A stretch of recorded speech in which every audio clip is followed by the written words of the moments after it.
नमस्कार प्यारे विद्यार्थियों। मौर्यकालीन इतिहास हम पढ़ रहे थे और पिछली क्लास में हमने अशोक के जो 14 बृहद शिलालेख हैं उनको पढ़ना प्रारंभ किया था और 11 अभिलेख हमने पढ़ लिए थे।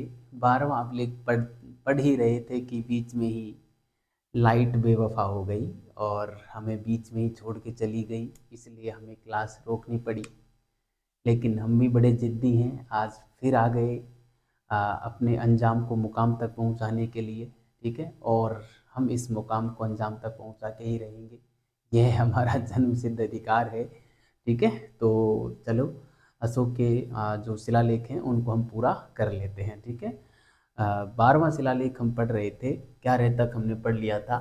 ठीक है, तो मैं यहाँ पे हेडिंग डालता हूँ 12वां शिलालेख। ठीक है, कौन सा? 12वां शिलालेख। ठीक है विद्यार्थियों, 12वां शिलालेख जो है वो धर्म सहिष्णुता से संबंधित है ना। किससे संबंधित है? धर्म सहिष्णुता से संबंधित है। अशोक कहता है कि हमें सभी धर्मों का आदर करना चाहिए, सभी धर्मों में वृद्धि होनी चाहिए, ऐसी बात वो कहता है। अशोक ये भी कहता है कि यदि कोई व्यक्ति दूसरे के धर्म का निरादर करता है तो वो अपने ही धर्म को क्षति पहुंचाता है ना। इस प्रकार से हम देखते हैं कि इसमें वाक संयम की भी बात एक तरीके से अशोक करता है। ठीक है, तो मैं यहाँ पे लिखना चाहूँगा यह धर्म सहिष्णुता से संबंधित है ना। धर्म सहिष्णुता की बात करता है, यह धर्म सहिष्णुता की बात करता है। एक बात तो ये हुई है ना। और अशोक क्या कहता है कि हमें सभी धर्मों का आदर करना चाहिए, है ना। वो सभी धर्मों के सार में वृद्धि हो, ऐसा वो कहता है ना। सभी धर्मों के सार में वृद्धि हो, ऐसी कामना अशोक यहाँ पे करता है ना। सभी धर्मों के सार में वृद्धि हो, है ना। और वो कहता है कि यदि कोई व्यक्ति दूसरे के धर्म की निंदा करता है, मैं यहाँ पे लिखता हूँ, यदि कोई व्यक्ति दूसरे धर्म लिखें या संप्रदाय, है ना, दूसरे धर्म या संप्रदाय की निंदा करता है तो वह अपने ही धर्म को क्षति पहुंचाता है, धर्म को अपने ही धर्म को क्षति क्षति पहुंचाता है, तो वह अपने ही धर्म को क्षति पहुंचाता है, ऐसा अशोक कहता है। अर्थात इसका जो मूल है ना, इसका मूल, इस अभिलेख का, शिलालेख का जो मूल है वो है वाक संयम, है ना। वाक या वाणी संयम, मतलब हमको अपनी वाणी पर संयम रखना चाहिए, किसी दूसरे की अकारण निंदा नहीं करनी चाहिए। ठीक है, ये बात बताता है अशोक 12वें शिलालेख में। ठीक है, अब मैं बात करता हूँ 13वां शिलालेख। ठीक है, 13वां शिलालेख,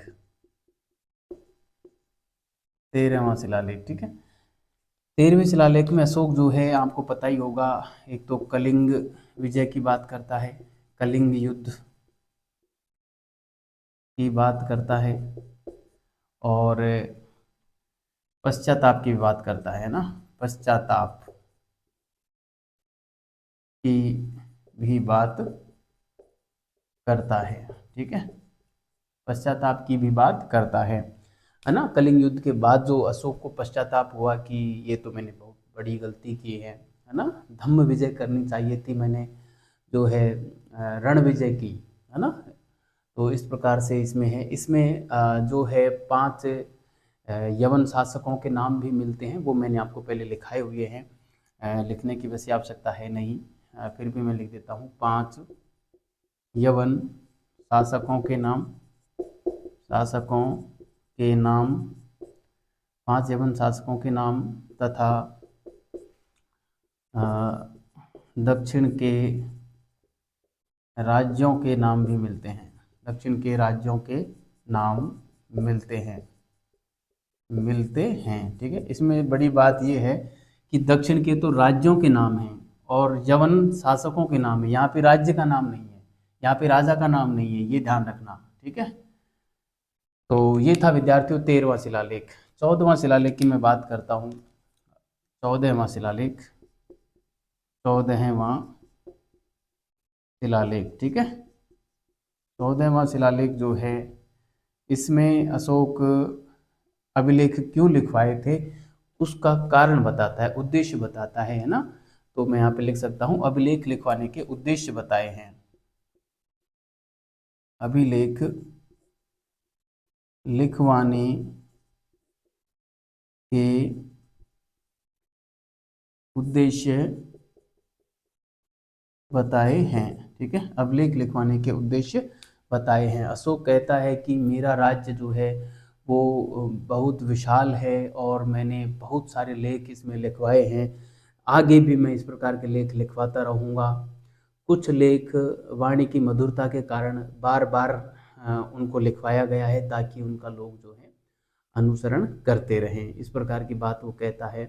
साथ में इसमें यह भी बताया गया है कि धौली व जौगड़ से 11, 12 व 13 नंबर के जो शिलालेख हैं उनके स्थान पर 2 पृथक लेख लिखवाए हैं जिनको हम कलिंग प्रज्ञप्ति कहते हैं, ठीक है। वो बात भी यहाँ पे लिखी गई है। तो उद्देश्य लिखने की आवश्यकता नहीं है, मैं सीधा लिख देता हूँ कि धौली व जौगड़ से, धौली व जौगड़ में, धौली व जौगड़ में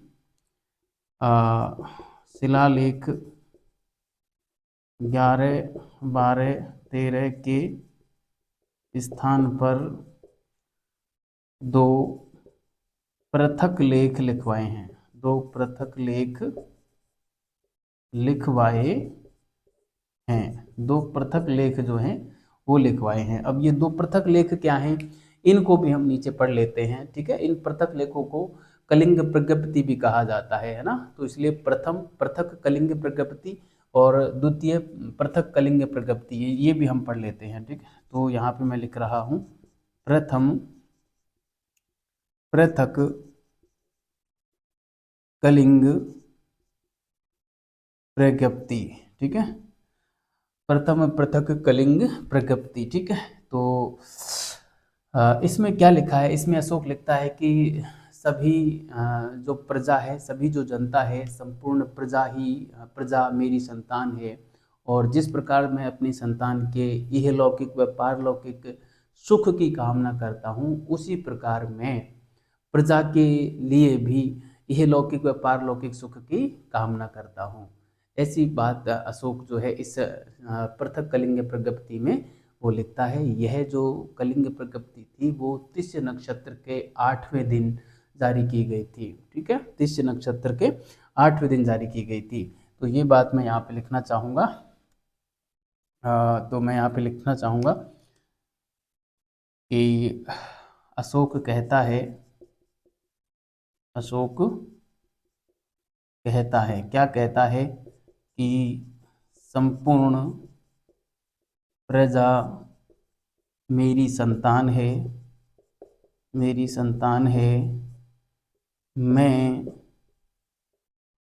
अपनी संतान की भांति, मैं अपनी संतान की भांति प्रजा के भी इहलौकिक व पारलौकिक,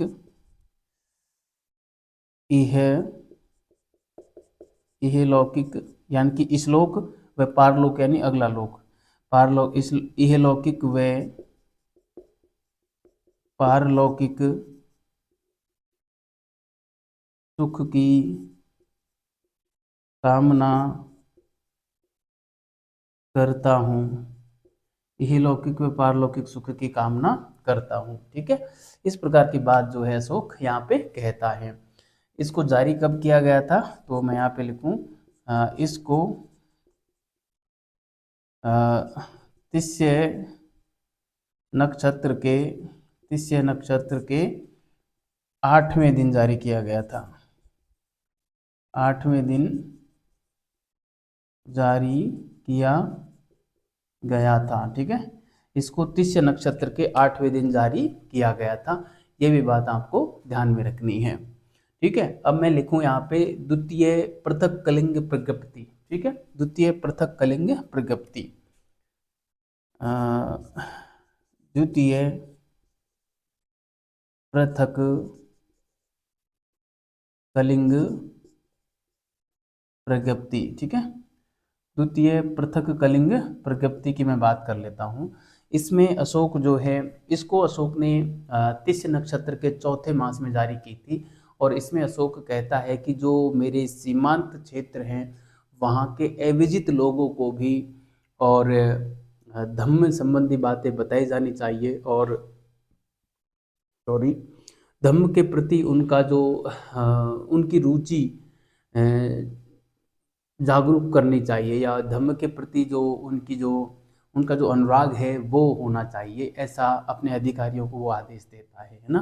तो इसमें मैं यहाँ पे लिखूंगा कि यह तिष्य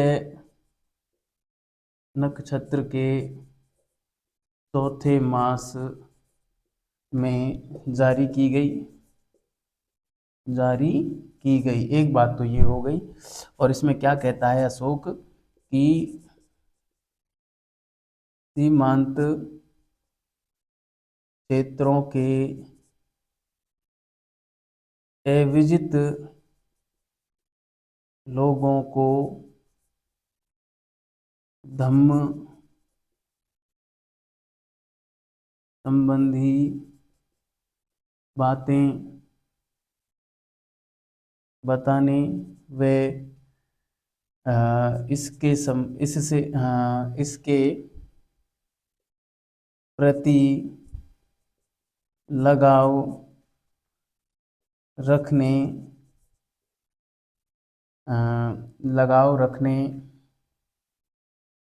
धम्म संबंधी बातें बताने तथा इसके का मतलब धम्म के प्रति लगाव रखने, मतलब अशोक यह अपने अधिकारियों को आदेश देता है कि जो अविजित लोग जो हैं, मतलब जिनको अपन ने जीत लिया है, वहाँ तो अपने अभिलेख लिखवाई दिए हैं, वहाँ तो उन लोगों को धम्म के बारे में पता चल ही जाएगा, लेकिन जिनको हमने नहीं जीता है वहाँ भी अपने अधिकारी जाएं और उनको धम्म की बातें बताएं और धम्म के प्रति लगाव रखने की कहें, है ना, ठीक है। धम्म के प्रति लगाव रखने की बात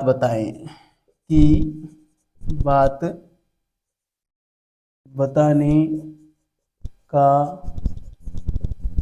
आदेश अधिकारियों को देता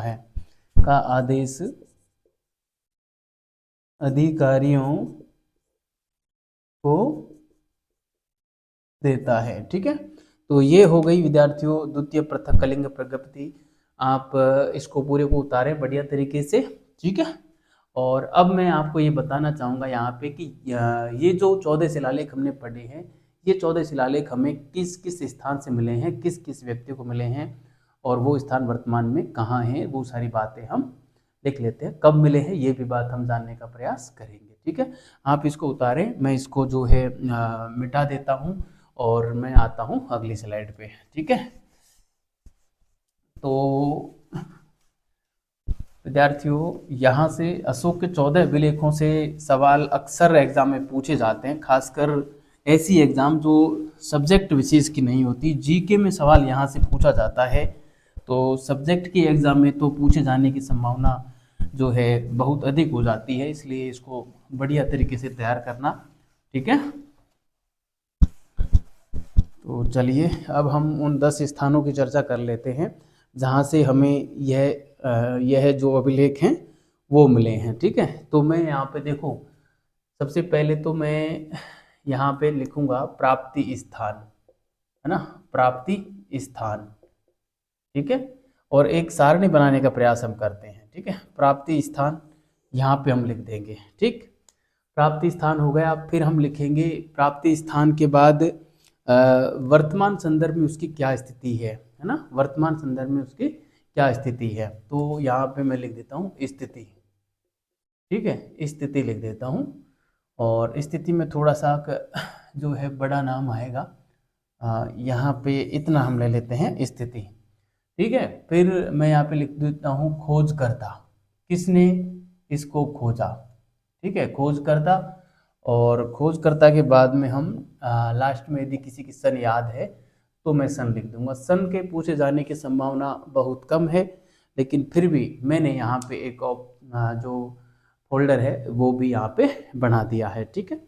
तो मैं बात करूँ सबसे पहले हमारे भारत से बाहर के जो अभिलेख हैं, बाहर के वो स्थान जहाँ से अशोक के ये जो 10 सॉरी अशोक के जो 14 शिलालेख हैं वो मिले हैं। वैसे आपको पता होगा ये 14 शिलालेख कुल 10 स्थानों से हमको मिले हैं, ठीक है। इन 10 स्थानों में 3 स्थान तो भारत से बाहर के हैं, जैसे 2 तो पाकिस्तान में पड़ते हैं, मानसेहरा और शाहबाज गढ़ी, ठीक है। मानसेहरा और शाहबाज गढ़ी दोनों हम पढ़ चुके हैं। मानसेहरा जो है, मानसेहरा तो है हमारे क्या नाम से पेशावर में, और शाहबाज गढ़ी है हमारे शाहबाज गढ़ी है पेशावर में, और मानसेहरा है हमारे हजारा में, ये पाकिस्तान में पड़ते हैं, ठीक है। और एक है हमारा कांधार जो कि अफगानिस्तान में पड़ता है, ठीक है। तो ये 3 तो हो गए हमारे भारत से बाहर, ठीक है। अब इसके बाद आ जाइए, शेष स्थान बचे 7 स्थान हैं हमारे भारत में, ठीक है। और उसमें से भारत में है जिसमें से मैं आपको बताऊं तो सबसे पहले उत्तर दिशा में देखें तो एक हमारा कालसी एक स्थान पड़ता है जो कि उत्तराखंड में पड़ता है, ठीक है, उत्तराखंड में। फिर हम यदि उससे थोड़े से नीचे उतरेंगे तो उड़ीसा वाले क्षेत्र में धौली और जौगढ़ आ जाएंगे, ठीक है, धौली और जौगढ़ आ जाएंगे। तो 2 वो हो गए, ठीक है। टोटल कितने हो गए, 3 हो गए भारत के, है ना। और एक पड़ता है गिरनार में, है ना, गिरनार गुजरात में, तो कितने हो गए, 4 हो गए। एक पड़ता है सोपारा महाराष्ट्र में, है ना, एक पड़ता है हमारे सोपारा महाराष्ट्र में। और इसके अलावा जो है हमको सोपारा महाराष्ट्र का हो गया। इसके अलावा एक हमारे पड़ता है एर्रागुड़ी, एर्रागुड़ी पड़ता है आंध्र प्रदेश में, एर्रागुड़ी आंध्र प्रदेश में। और सन्नति पड़ता है कर्नाटक में, है ना, एर्रागुड़ी सन्नति पड़ता है हमारे कर्नाटक में। और क्या बचा, एर्रागुड़ी सोपारा महाराष्ट्र हो गया, है ना, सोपारा महाराष्ट्र हो गया, ठीक है। तो कितने हो गए देखो, कालसी, धौली, जौगढ़ 3, गिरनार 4, सोपारा महाराष्ट्र 5, एर्रागुड़ी आंध्र प्रदेश वाला 6 और सन्नति 7 हो गए, है ना। और 3 वो बाहर वाले हो गए। तो टोटल स्थान जो हैं उनको मैं पहले यहाँ पे लिख देता हूँ। देखो एक तो जैसे मैं अलग कलर के पेन का इस्तेमाल कर लेता हूँ यहाँ पे। जैसे प्राप्ति स्थान में एक तो आ जाएगा हमारा शाहबाज गढ़ी, शाहबाज गढ़ी आ जाएगा, ठीक है, शाहबाज गढ़ी आ गया। दूसरा आ गया हमारा पेशावर, दूसरा आ गया हमारा पेशावर, ठीक है, शाहबाज गढ़ी। और एक आ गया हमारा पेशावर तो नहीं, मानसेहरा, पेशावर तो वर्तमान स्थिति में आएगा ना, शाहबाज गढ़ी और मानसेहरा, मानसेहरा, ठीक है, शहबाज गढ़ी और मानसेहरा। शाहबाज गढ़ी जो है, शाहबाज गढ़ी वो हमारा पेशावर में पड़ता है ना, पाकिस्तान के पेशावर में पड़ता है। तो शाहबाज गढ़ी के सामने हम यहाँ पे लिख देंगे, ये वर्तमान स्थिति है पेशावर, है ना, क्या है, पेशावर, ये पड़ता है हमारे पाकिस्तान में पड़ता है ना, पेशावर में। और मानसेहरा जो है ये हजारा में पड़ता है, कहाँ पड़ता है, हजारा में पड़ता है, हजारा में, हजारा। और ये भी हजारा भी कहाँ पड़ता है, पाकिस्तान में पड़ता है ना, हजारा भी पाकिस्तान में पड़ता है। खोजकर्ता जो थे शाहबाज गढ़ी के तो थे जनरल कोर्ट, है ना, और हजारा के थे कनिंगम, है ना। तो इसके थे जनरल कोर्ट, है ना, और इसके थे कनिंगम, ठीक है, जनरल कोर्ट और कनिंगम थे, ठीक है। और इसको जो खोजा गया था वो 1800 जो है 1936 में खोजा गया था और इसको 1889 में खोजा गया था। ये बात आपको ध्यान में रखनी है, 1836 और 1889। ठीक है, दो हो गए भारत के बाहर के। तीसरा जो भारत के बाहर का है वो है कंधार, कांधार। ठीक है, कांधार। कांधार कहाँ पड़ता है? कांधार अफगानिस्तान में पड़ता है, आपको पता ही होगा, अफगानिस्तान में पड़ता है। ठीक है, अफगानिस्तान में पड़ता है कांधार वाला। और कांधार वाला अफगानिस्तान में पड़ता है। और इसको जो खोजने का काम किया था वो किया था डॉक्टर सलूमबर्गर ने किया था। ठीक है, 1964 में डॉक्टर सलूमबर्गर ने इसको खोजा था। ठीक है, ये आपको ध्यान में रखना है। तो कांधार को जो है मैं यहाँ पे लिखना चाहूँगा डॉक्टर सलूमबर्गर, डॉक्टर सलूमबर्गर। ठीक है, डॉक्टर सलूमबर्गर, और यहाँ पे आ जाएगा 1964। ठीक है, तो ये हो गए प्यारे विद्यार्थियों हमारे तीन प्रमुख रूप से। ठीक है, अब इसके बाद देखो बात करूं मैं, कालसी उत्तराखंड में पड़ता है हमारे, कालसी, सॉरी कई बार ये आधा भी आ जाता है, कालसी है ना। कालसी कहाँ पड़ता है? उत्तराखंड में पड़ता है, उत्तराखंड में पड़ता है। और इसकी जो इसको जो खोजा था कालसी वाले को, ये खोजा था हमारे फॉरेस्टर ने खोजा था ना, फॉरेस्टर, फॉरेस्टर ने इसको खोजा था। और ये खोजा था करीब 1860 में खोजा था, है ना। फॉरेस्टर ने 1860 में जो है इसको खोजा था। ठीक है, कालसी 1860 में खोजा था, ये हमारा कालसी हो गया। इसके बाद आता है हमारे गिरनार वाला, है ना। गिरनार वाला हम लिख लेते हैं, जो गुजरात में पड़ता है ना, गिरनार गुजरात में। तो गिरनार की मैं बात करूं, गिरनार है ना, गिरनार कहाँ पड़ता है? ये गुजरात में पड़ता है, गिरनार गुजरात में पड़ता है ना। गिरनार गुजरात में पड़ता है। खोजकर्ता जो थे कर्नल टोड थे, ये मैंने शायद आपको पहले भी बताया हुआ है। कर्नल टोड ने इसको खोजा था। इसकी जो सन है वो 1822 में खोजा था इसको ना। गिरनार को 1822 में खोजा था। ठीक है, अब इसके बाद सोपारा महाराष्ट्र, इसकी ठीक नीचे नीचे पड़ता है, सोपारा महाराष्ट्र में पड़ता है, सोपारा, है ना। ये रे है, आप समझ ही गए होंगे वैसे, रे, सोपारा ये कहाँ पड़ता है? ये महाराष्ट्र में पड़ता है, महाराष्ट्र में। और सोपारा वाले को भगवान लाल ने खोजा था। इसको किसने खोजा था? भगवान लाल ने खोजा था। सोपारा को भगवान लाल ने खोजा था। और 1882 में इसको खोजा था, ये ध्यान रखना है आपको ना। 1882 में इसको खोजा था। ठीक है, 1882 में। इसके बाद हमारे धौली व जौगड़ की बात कर लेते हैं।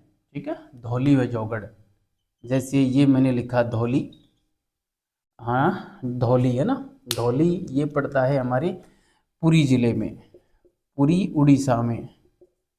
ठीक है, और धौली हो गया। जौगड़ की भी मैं बात कर लेता हूँ, धौली और जौगड़ ये मैंने एक साथ ही याद की हुई है, धौली व जौगड़, है ना। पुरी व गंजाम, है ना, पुरी और गंजाम जिले हैं, गंजाम उड़ीसा।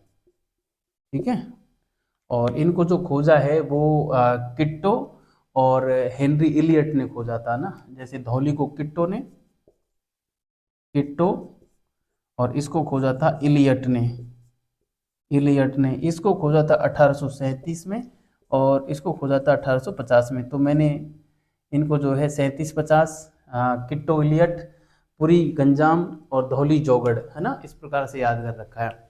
ठीक है, तो ये आराम से याद हो जाते हैं ये दोनों तो, और ये काफ़ी बार पूछे गए हैं ये दोनों। ठीक है, गिरनार भी पूछा जा सकता है, ये आपको याद रखना है। ठीक है, तो कितने हो गए? कंधार, कालसी, और गिरनार, सोपारा, धौली, जौगड़, है ना, और एर्रीगुडी, एक एर्रीगुडी बचा आंध्र प्रदेश वाला, एर्री, सॉरी एर्रीगुडी, है ना। एर्रीगुडी कहाँ पड़ता है? आंध्र प्रदेश में पड़ता है ना, आंध्र प्रदेश में पड़ता है एर्रीगुडी। और इसको जो खोजा था वो अणु घोष ने खोजा था, है ना। किसने खोजा था? अणु घोष ने खोजा था। और 1800 सॉरी 1900 1929 में खोजा था इसको ना, 1929 में खोजा था, ये बात आपको ध्यान रखनी है, ठीक है। और एक है सन्नति। सन्नति, सन्नति जो है ये कर्नाटक में पड़ता है। कहाँ पे पड़ता है? कर्नाटक, कर्नाटक में पड़ता है। और खोजने वाले का इसका नाम नहीं मिलता, सन मिलता है 1989, ठीक है। ये सन मिलती है 1989, ठीक है। तो ये था प्यारे विद्यार्थियों, मैंने 10 जो है स्थानों की बात कर ली है यहाँ पे, बढ़िया तरीके से आपको बता दिया है कि कौन सा स्थान है, वर्तमान स्थिति क्या है, खोजकर्ता कौन है, सन क्या है। खूब रट्टा मारना, यहाँ से सवाल वैसे अभी तक इस प्रकार का आया नहीं है, लेकिन एग्जाम में आ सकता है, ये ध्यान रखना, इम्पोर्टेंट लगा देना, एग्जाम में आ सकता है, मोस्ट लगा देना इसको पूरे को, क्योंकि इस प्रकार से सवाल पूछेंगे कि ये स्थान देंगे और ये नहीं पूछेंगे, ये ध्यान रखना। बहुत कम चांसेस है कि ये स्थान पूछें, लेकिन ये स्थान, ये नाम देकर और ये नाम पूछेंगे बस, ठीक है। कि गिरनार को किसने खोजा, टॉड ने खोजा, धौली को किसने खोजा, जोगढ़ को किसने खोजा। तो इनको, इनसे सुमेलित करने वाला सवाल यहाँ से बनेगा। एक ही प्रकार का सवाल बनेगा, एक या दो प्रकार के बन जाएंगे। एक तो सुमेलित करके और एक को असुमेलित छोड़ देगा और फिर पूछेगा असुमेलित कौन सा है, या सुमेलित करवाएगा आपसे, ठीक है। या 1 2 3 करके ऐसे सुमेलित कीजिए, है ना, 1 2 3 4 आएगा, या 2 3 1 4 आएगा, या 4 3 2 1 आएगा। इस प्रकार का सवाल जो है यहाँ से बन सकता है, ठीक है। तो ये बात आपको बढ़िया तरीके से ध्यान में रखनी है, ठीक है। तो ये थे प्यारे विद्यार्थियों हमारे 14 शिलालेख जो मैंने आपको बेहतरीन तरीके से पढ़ाए। अब मैं जो है आपके सामने लघु शिलालेखों की भी बात कर लेता हूँ। जो लघु शिलालेख हैं उनकी भी मैं बात कर लेता हूँ। आप इसको बढ़िया तरीके से उतारें, ठीक है। एक एक बात मैंने बढ़िया तरीके से समझाई है, इसको बढ़िया से उतारें। और अब मैं लघु शिलालेखों की बात कर लेता हूँ, ठीक है। मैं इसको मिटा रहा हूँ। और लघु शिलालेख वो हम अब पढ़ेंगे, ठीक है। लघु शिलालेख बहुत सारे स्थानों से मिले हैं। ये तो मैंने कुछ नाम, ये तो फिक्स 10 जगह हैं जहाँ से हमको मिले हैं, लेकिन लघु शिलालेख बहुत सारे स्थानों से मिले हैं, उनकी भी हम बात करेंगे। प्रमुख प्रमुख स्थानों को मैं लिखवाऊंगा भी, ठीक है। तो सबसे पहले तो मैं आपको ये बताना चाहूँगा कि लघु शिलालेख और वृहद शिलालेख के बीच अंतर क्या है, वो अंतर अब समझिए, है ना। सबसे पहले मैं यहाँ पे लिखना चाहूँगा, हेडिंग तो मैं डाल देता हूँ लघु शिलालेख, है ना, लघु शिलालेख, ठीक है। ये ऊपर से कट रहा हो तो मैं जो बोल रहा हूँ उस हिसाब से हेडिंग जमा लेना, लघु शिलालेख, ठीक है। लघु शिलालेख, अब देखो इनमें अंतर क्या है। मैं यहाँ पे लिखता हूँ वृहद शिलालेख, वृहद शिलालेख, और यहाँ पे मैं लिख देता हूँ लघु शिलालेख, ठीक है। लघु शिलालेख, इन दोनों के बीच में अंतर क्या है वो अंतर समझिए। देखो, लघु शिलालेख और वृहद शिलालेख, वृहद शिलालेख में तो अशोक ने राजाज्ञाएं जारी की थी, वो वृहद शिलालेख में आई, ठीक है। और लघु शिलालेख में अशोक से संबंधित बातें हैं, है ना।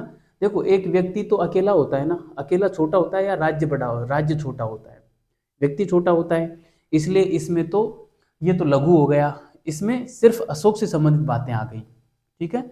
और राज्य बड़ा होता है ना, एक व्यक्ति से, तो आदेश इसमें आ गए, इसलिए ये वृहद हो गया, है ना। तो इसमें हम लिख सकते हैं कि राजाज्ञाएं, राजाज्ञाएं लिखी गई, इसमें राजाज्ञाएं लिखी गई, इसमें राजाज्ञाएं लिखी गई, ठीक है। वृहद शिलालेखों में तो क्या लिखी गई, केवल राजाज्ञाएं लिखी गई, जबकि लघु शिलालेखों में अशोक से संबंधित बातें लिखी गई, है ना। अशोक, ये थोड़ा पेन फीका पड़ रहा है, अशोक से संबंधित बातें लिखी गई, सॉरी, अशोक से संबंधित बातें लिखी गई, ठीक है। एक बात तो ये हुई, ठीक है। दूसरी चीज, इसके प्रत्येक लेख में अलग अलग बातें हैं, जबकि इसके जो 14 से जो अलग स्थान से जो लेख मिले हैं वो समान रूप से मिले हैं सारे के सारे, है ना। मतलब जो 14 अभिलेख हैं वो 10 स्थानों से मिले हैं, और 10 स्थानों पर वो सेम बातें हैं। जैसे मैंने आपको बताया था, किसी एक पन्ने की फोटोकॉपी करवा के उसको 10 जगह चिपका दिया हो, है ना। ऐसा ऐसा काम किया बृहद शिलालेखों में, है ना। एक जगह ढंग की बात लिखी 14 और उन 14 की फोटोकॉपी करवा के 10 स्थानों पे लगा दी। मगर यहाँ पे अनेक स्थानों से ये लेख मिले हैं और प्रत्येक स्थान पर अलग अलग बातें मिली हैं, है ना, रिपीट नहीं की गई हैं बातों को, है ना। आप समझ गए होंगे मैं जो कहना चाह रहा हूँ कि बृहद शिलालेख जो हैं वो एक समान थे, पूरे के पूरे 10 स्थानों से मिले, 10 स्थानों पर समान बातें थी, है ना। जबकि यहाँ पे जितने भी स्थानों से लेख मिले सब में अलग अलग बातें थी, ठीक है। तो मैं यहाँ पे लिखना चाहूंगा 10 स्थानों पर समान 14 शिलालेख मिले, ठीक है। 10 स्थानों पर समान समान विवरण मिलता है इसमें, है ना। और जबकि इसमें अनेक स्थानों से अनेक स्थानों से भिन्न विवरण भिन्न भिन्न भिन्न विवरण भिन्न भिन्न विवरण भिन्न भिन्न विवरण वाले लेख मिले, वाले लेख मिले, है ना। मतलब इसमें भिन्न भिन्न विवरण है, इसमें समान विवरण है, ठीक है। ये है लघु और दीर्घ में अंतर, बस इतना ही अंतर है ना। तो अब मैं यहाँ पे लिखना चाहूंगा कि कौन कौन से वो स्थान हैं जहाँ से हमें लघु शिलालेख मिले हैं, ठीक है। तो ये प्रमुख अंतर आप इतना ही ध्यान रखना, समझ गए होंगे आप, ठीक है। तो प्रमुख लघु शिलालेख निम्नलिखित है ना, ये हेडिंग डाल देता हूं मैं, प्रमुख प्रमुख लघु शिलालेख, ठीक है। प्रमुख लघु शिलालेख। अब प्रमुख लघु शिलालेखों में देखो मैंने आपको बहुत सारे पढ़ा भी रखे हैं। जैसे मैं बात करूं, मैंने आपको बताए थे कि 4 अभिलेख ऐसे हैं जिसमें अशोक का नाम सॉरी जिसमें अशोक का नाम जो है अशोक मिलता है ना। तो वो कौन कौन से हैं? मास्की है, गुर्जरा है, उदयगोलम है और नेतूर है ना। तो इसमें से जो गुर्जरा है, गुर्जरा वो हमें मध्य प्रदेश से मिला है, मध्य प्रदेश के दतिया जिले से मिलता है। बाकी के तीनों जो अभिलेख हैं वो हमको कर्नाटक से मिलते हैं, ठीक है। कर्नाटक में भी जैसे जो हमारा मास्की वाला जो लेख है, मास्की का, वो कर्नाटक के रायचूर से मिलता है ना। और नेटूर और उदयगोलम दोनों कर्नाटक के बेलारी से मिलते हैं, ठीक है। तो 4 तो हो गई ये, ठीक।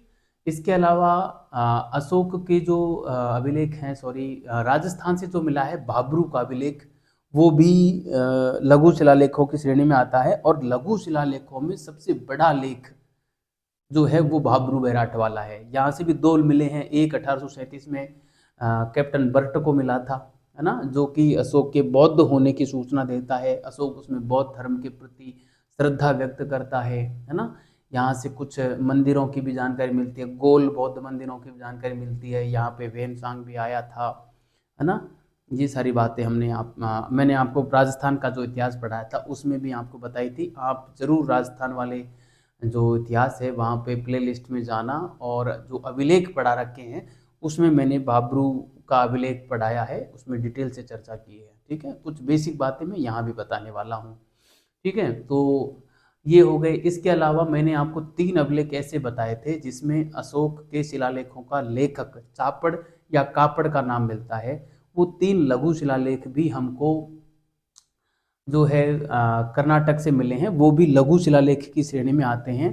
जिसमें मैंने आपको बताया था एक जटिंग रामेश्वर, है ना, जटिंग रामेश्वर, ये दतिया, इनका जो जिला है वो दतिया नहीं है, चित्तलदुर्ग है, कर्नाटक का चित्तलदुर्ग में पड़ते हैं जटिंग रामेश्वर, सिद्धपुर और ब्रह्मगिरी, ठीक है। इस प्रकार से ये कुछ 7-8 लेख मैंने आपको बताए।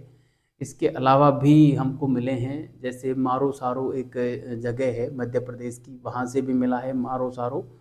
और और भी है, जैसे सर एक कोना वाला जो है ना, सर एक कोना जो मैंने करवाया था आपको, वो भी है। इसके अलावा तक्षशिला से भी मिला है ना, ये भारत के बाहर वाले हैं दोनों, सर एक कोना और तक्षशिला। ठीक है, तो ये प्रमुख प्रमुख नाम मैं यहाँ पे लिख देता हूँ। वैसे मैंने आपको इनके बारे में पहले ही बता रखा है। ठीक है, तो एक तो मैं लिखूँ गुर्जरा, सबसे पहले गुर्जरा, ये पड़ता है हमारे दतिया, मध्य प्रदेश, एमपी में। ठीक है, और दूसरा मैं लिखूँ यहाँ पे मास्की, मास्की जो है ये पड़ता है रायचूर, एमपी में। ठीक है, इसके अलावा उदयगोलम,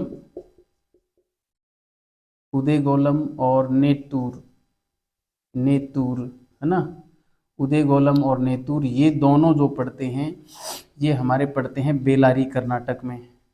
सॉरी, ये एमपी में नहीं है, कर्नाटक में है ना, कर्नाटक, और बेलारी कर्नाटक, बेलारी कर्नाटक। ठीक है, चार तो ये प्रमुख हो गए। इसके अलावा जैसे सिद्धपुर हो गया, सिद्धपुर, ये सिद्धपुर हो गया, सिद्धपुर है, एक है हमारे ब्रह्मगिरी, ब्रह्मगिरी, सिद्धपुर, ब्रह्मगिरी और जटिंग रामेश्वर, जटिंग रामेश्वर। ये तीनों जो हैं, ये तीनों, ये तीनों हमें चित्तल दुर्ग से मिलते हैं, चित्तल दुर्ग है ना, चित्तल, चित्तल दुर्ग, ये कहाँ पड़ता है, कर्नाटक में पड़ता है, चित्तल दुर्ग कर्नाटक। ठीक है, चित्तल दुर्ग कर्नाटक। ठीक है, तो कुछ तो ये हो गए। इसके अलावा मैं बात करूं यहाँ पे भाब्रू शिलालेख की बात, भाब्रू अभिलेख, सॉरी, भाब्रू को मैं रेड कलर में लिख रहा हूँ यहाँ पे ना, कंफ्यूज नहीं होना है। भाब्रू लघु शिलालेख है ना, भाब्रू का लघु शिलालेख है, लेकिन लघु शिलालेखों में सबसे बड़ा शिलालेख है। ठीक है, लघु शिलालेखों में सबसे बड़ा है, ये ध्यान रखना है आपको ना। अब से बाद में भाब्रू शिला लघु शिलालेख ही पढ़ना है इसको। ठीक है, तो मैं यहाँ पे लिखना चाहूँगा कि लघु शिलालेखों में,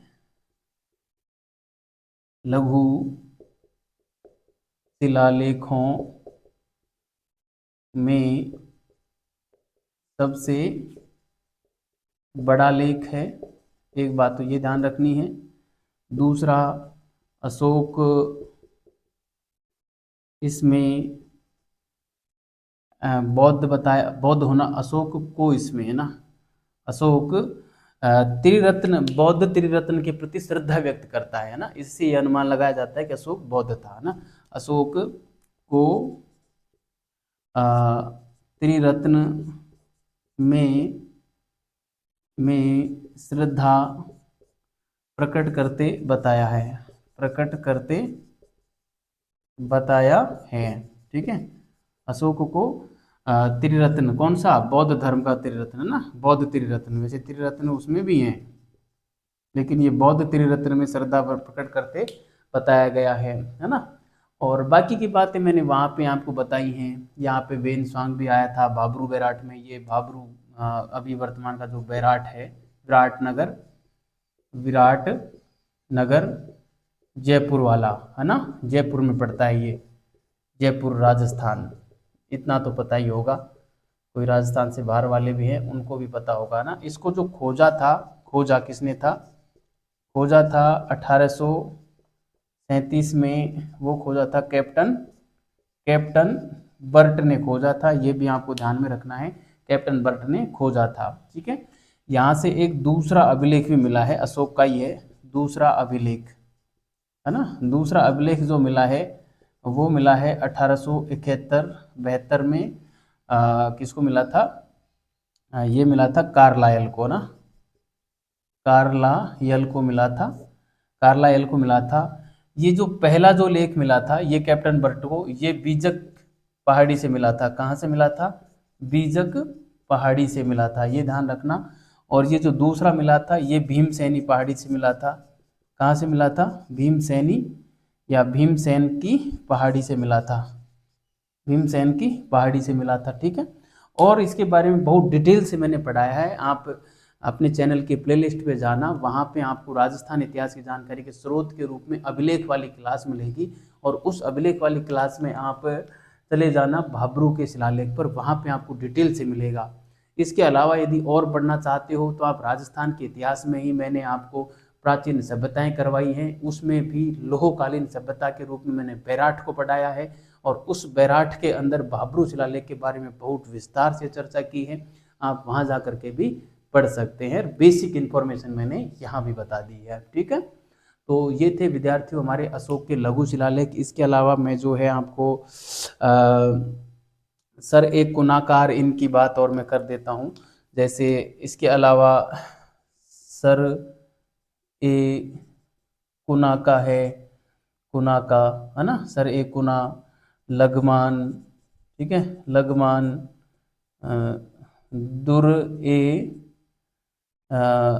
दुर ए हंत नाम से भी है, दुर ए हंत, दुर ए प्रहंत नाम से है ना, दुर ए प्रहंत है ना, दुर ए प्रहंत है। ये अफगानिस्तान में पढ़ते हैं ना। एक तक्षशिला भी, पाकिस्तान वाला तक्षशिला भी है, तक्षशिला, ठीक है, तक्षशिला पाकिस्तान, यहाँ से भी हमको कुछ लघु शिलालेख मिले हैं। इसके अलावा मध्य प्रदेश का जो है सारो मारो से भी मिले हैं, है ना, सारो मारो। और भी कुछ हैं जो मैं आपको इसी वीडियो के डिस्क्रिप्शन में टेलीग्राम चैनल का लिंक मैंने दे रहा हूँ। उस टेलीग्राम चैनल पे आप जाना, वहाँ पे मैं आपको अशोक के जो लघु शिलालेख हैं उनकी लिस्ट डाल दूंगा, और भी आप पढ़ना चाहते हैं तो, ठीक है। बाकी प्रमुख प्रमुख जो लघु शिलालेख हैं उनकी बात मैंने यहाँ पे कर ली है। आप बढ़िया तरीके से इसको उतारें, ठीक है। अब विद्यार्थियों अगली क्लास में हम पढ़ेंगे अशोक के जो स्तंभ लेख हैं उनको, ठीक है। बृहद स्तंभ लेख और लघु स्तंभ लेख दोनों को कल की क्लास में पूरा करने का प्रयास करेंगे, ठीक है। और उसके बाद हम अशोक के शिलालेख तो पूरे हो जाएंगे, गुफा लेख हमने कर ही लिए हैं। जो गुफा पड़ी थी उसी में है गुफा लेख, तो गुफा लेख ज़्यादा नहीं है, एक आधा दो लेख थे वो हम पढ़ चुके हैं, ठीक है, गुफाओं के साथ ही। और अब हमारा जो है मौर्य काल में एक ही टॉपिक बचेगा, वो बचेगा मौर्य काल का सामाजिक जीवन, ठीक है। सामाजिक जीवन पूरा पढ़ के मौर्य काल पूरा हो जाएगा, फिर हम मौर्योत्तर काल पे आ जाएंगे, मौर्योत्तर काल और गुप्त काल, गुप्त काल के बाद में हर्षवर्धन काल। इसी के साथ हमारा जो है प्राचीन भारत का लगभग इतिहास पूरा हो जाएगा, फिर हम पूर्व मध्य काल पे आ जाएंगे, ठीक है। तो बहुत बहुत धन्यवाद विद्यार्थियों, अच्छे रहिए, मस्त रहिए और लगातार पढ़ते रहिए।